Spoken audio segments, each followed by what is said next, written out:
முருகாச்சரணம். கந்தர் அனுபூதி பாடல் 42. குறியை குறியாது குறித்து அறியும் நெறியை தனிவேலை நிகழ்த்திடலும் செறிவற்று உலகோடு உரை சிந்தையும் அற்று அறிவற்று அறியாமையும் அற்றதுவே. இந்த பாடலுக்கு பொருள் சொல்கிறதுனா 5 நிமிஷம் 10 நிமிஷம்லாம் போகாது. இதை மணிக்கணக்காக பேசக்கூடிய ஒரு அனுபூதி பாடல் இது. எல்லா அனுபூதி பாடல்கள்லேயும் 51 பாடல்களில் 45 பாடல்களுக்கு மேலே முருகனை கூப்பிடுவார். நாகாச்சல வேலவனே அப்படிம்பார். யோகா சிவஞான உபதேசிகனே, மயில் வாகனா, எண்குணம் பஞ்சரனே அப்படின்னு எத்தனையோ பேர் சொல்லி கூப்பிடுறார். ஆனால் இந்த ஒரு பாட்டில் மறைமுகமாக முருகனை குறிப்பிடுறாரே தவிர முருகனை நேரடியாக எந்த விதமான அழைப்பும் வாழ்த்தும் இந்த பாட்டில் இல்லை. முருகா, குமரா, கந்தா அப்படின்னு எந்த வார்த்தைகளும் இல்லை. மறைமுகமாக தனி வேல் ஐ அப்படின்னு ஒரு வார்த்தை இருக்குது. உயர்ந்த சிறப்பு வாய்ந்த வேலுக்கு தலைவன், ஐனா தலைவன். தனி வேலை அப்படின்னா வேலுக்கு தலைவன் முருகன். அவ்வளவுதான் முருகனை பற்றி இந்த பாட்டில் இருக்குது. ஆனால் இந்த பாட்டு கான்சன்ட்ரேஷன்னா என்ன, மெடிடேஷன்னா என்ன அப்படின்னு நமக்கு சொல்கிறது. அது மாத்திரம் இல்லை, அனுபூதி நிலைக்கு போகிறதுக்கு முன்னால் என்னென்ன முன்னேற்றங்கள் நம்ம அடையிறோம், எந்தெந்த நிலைகளை கடந்து வரோம், அது எல்லாத்தையும் ரொம்ப அழகாக இந்த 4 வரியில் நமக்கு சொல்கிறார். அந்த அனுபூதி நிலைக்கு வரணும்னா முதல்ல நீ என்ன பண்ணணும்? குறியை குறியாது குறித்து அறி அப்படிங்கிறார். குறி அப்படின்னு சொன்னால் ஒரு அடையாளம். இப்போ நம்ம இறைவன் அப்படின்னு சொன்னாக்க இறைவனுக்கு ஒரு அடையாளமாக என்ன பண்ணுறோம்? ஒரு உருவம் எடுத்துக்கிறோம். ஒரு ராமர், கிருஷ்ணர், சிவன், முருகன் வேல் வச்சுருக்கிற மாதிரி, மயில் மேலே வர மாதிரி, இந்த மாதிரி முருகனுக்கு ஒரு உருவம் கொடுக்குறோம். அது ஒரு குறியீடு. ஆனால் அதுவே நாம் அடைய வேண்டிய இலக்கு இல்லை, அதுவே நாம் அடைய வேண்டிய நிலை இல்லை. அதனால் முதல்ல நீ குறியை வச்சுக்கோ. எதை நீ உணர வேண்டுமோ அதை முதல்ல கொண்டு போ மனதுக்கு. குறியாது மனசில் வேறு எதையும் நிறுத்தாது. மனசில் வேறு எந்த எண்ணங்களும் வேண்டாம். முதல்ல குறியைன்னு சொன்னார், அது கான்சன்ட்ரேட் பண்ணு. அடுத்தது குறியாது அப்படின்னு சொல்கிற போது அந்த கான்சன்ட்ரேஷனை இன்னும் ஃபோக்கஸ் பண்ணி அந்த கவனத்தை அதிலேயே நிலைநிறுத்தி மற்றதிலெல்லாம் சிதற விடாமல் மனதை இருத்து. அடுத்தது குறித்து அறியும் அப்படிங்கிறார். குறித்து அறியுங்கிறது தான் மெடிடேஷன். நான் இப்போ முருகன் அப்படின்னு ஒரு குறி வச்சுட்டேன்னா அந்த முருகனை பற்றி சாதாரணமாக நினைக்கிறது போராது. இறைவன் அப்படிங்கிற தன்மையை நான் உணர ஆரம்பிக்கணும். அதை தான் குறித்து அறியும் அப்படிங்கிறார். குறித்து அப்படின்னு சொன்னால் கிவாஜா ரொம்ப அழகாக ஒரு எக்ஸாம்பிள் சொல்லுவார். திருச்சி அப்படின்னு போட்டு ஒரு ஏரோ மார்க் போட்டிருக்கு. அந்த ஏரோ மார்க் அடையாள குறி தான். அந்த குறியை பார்த்துட்டு அதுவே தான் திருச்சின்னு நம்ம எடுத்துக்க முடியாது. அது போகிற வழி, அவ்வளவுதான். அந்த ஏரோ மார்க்கு காட்டுற வழியில் ஒரு 200 கிலோமீட்டர் போனால் திருச்சியை அடையலாம். அதுபோல் ஒரு குறி மனசுக்கு வரணும். அந்த குறிய மனதில் மற்ற எண்ணங்கள் மற்ற எதுவும் இல்லாமல் நிலைநிறுத்தி கொண்டு, அதுதான் தியானம், மெடிடேஷன். குறியை குறியாது குறித்து அறியும். நமக்கு அல்டிமேட்டாக என்ன வேணும்? முருகன் கையில் வேல் வச்சு இருக்கிற அந்த முருகனையாக நம்ம பார்க்கணும்னு நினைக்கிறோம்? இல்லை. அனுபூதி நிலைன்னு வரும்போது அந்த முருகனோடு இரண்டரை கலக்கிற அந்த நிலை தான் அத்வைத்த நிலை தான், சாயுஜ்யம்.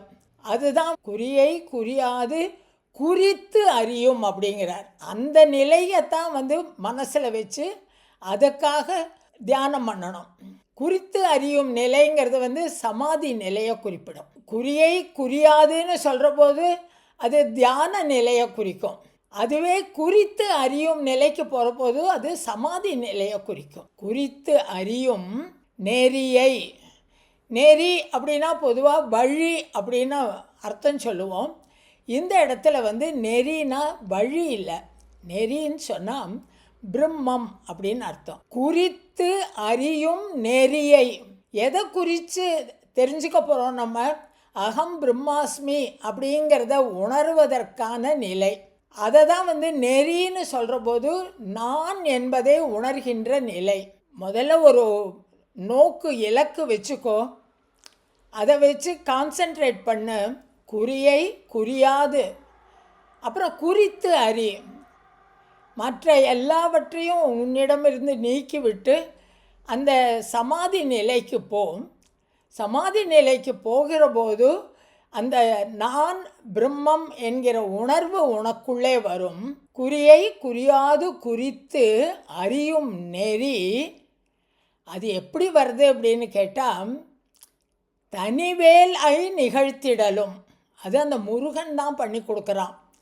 தனிவேல், சிறப்பான தன்மையை உடைய வேல், ஒப்பற்ற ஒரு வேல். அந்த ஒரு வேலை உடையவன், ஐனா தலைவன், வேலுக்கு தலைவன் முருகன். நிகழ்த்திடலும், அவன்தான் இந்த மாதிரி நடக்கும்படியாக செய்கிறான். இன்னொன்று என்ன ரொம்ப அழகாக இருக்குன்னு கேட்டால், தனிவேல் ஐ நிகழ்த்திடலும்னு சொல்கிறார். தனிவேல் அப்படின்னா, வேல்னா ஞானம். நான் பிரம்மம் என்கிற நெறியை உணரச் செய்கின்ற ஞானம், ஞானத்திற்கு தலைவன். அந்த ஞானம் வரணும் அப்படிங்கிறதுக்கு தான் இவ்வளவு முயற்சி பண்ணுறோம். அதனால் அருணகிரிநாதர் இந்த இடத்துல வேல்ங்கிற வார்த்தையை உபயோகப்படுத்துகிறார். தனி வேல், அது ஒரு ஒப்பற்ற வேல் அப்படின்னு பயன்படுத்துகிறார்.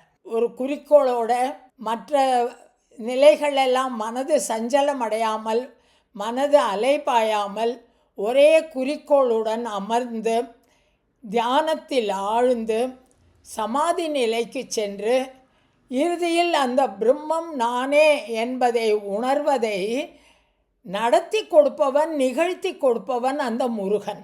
அந்த நிலைக்கு என்னை அழைத்து கொண்டு போன பிறகு நான் என்ன அனுபவித்தேன் தெரியுமா? செறிவற்று உலகோடு உரை சிந்தையும் மற்று அறிவற்று அறியாமையும் அற்றதுவே அப்படிங்கிறார். அந்த அனுபூதி நிலைக்கு போனதுக்கப்புறம், அந்த மெய்ப்பொருள் தரிசனம் கிடைச்சதுக்கப்புறம் என்னோட நிலை எப்படி இருக்கும் அப்படின்னு கேட்டால், உலகோடு செறிவு அற்று, இந்த உலகத்தோட பந்தங்கள் எல்லாம் எனக்கு போயிடுறது.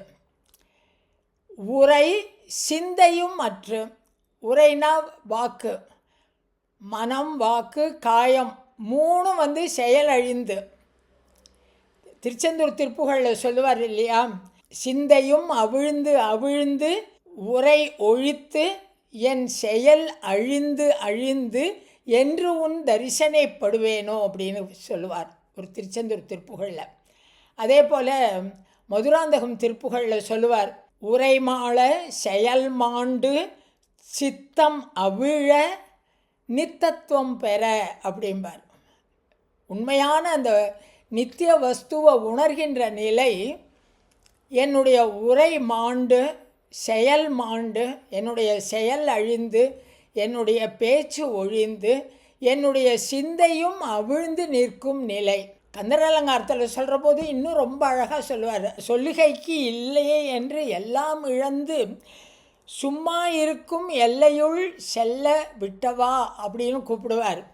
அதே இன்னொரு கந்தர் அலங்காரத்தில் சொல்கிற போதும், பத்தி திருமுகம் ஆறுடன் பன்னிரு தோள்களுமாய் தித்தித்திருக்கும் அமுது கண்டேன் செயல் மாண்டு அடங்க புத்தி கமலத்து உருகி பெருகி புவனன் எற்றி தத்தி கரை புரளும் பரமானந்த சாகரத்தே அப்படிங்கிறார்.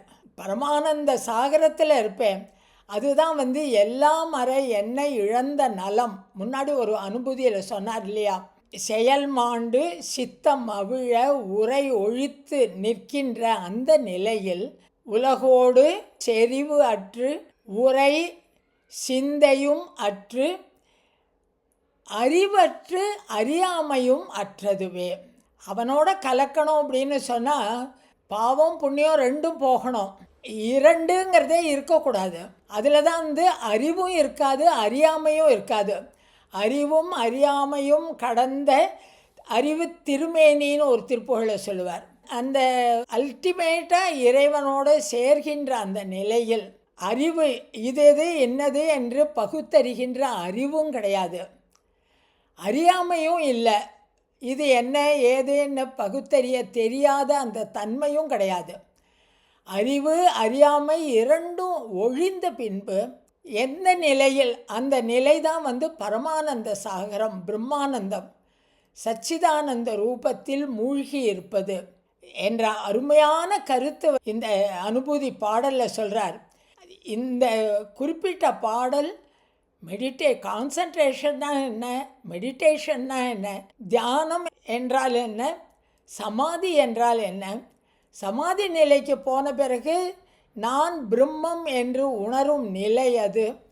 அந்த நான் பிரம்மம் என்று உணரும் நிலை வந்துவிட்டால் அறிவு அறியாமை என்ற இரண்டு நிலையையும் கடந்தது அது.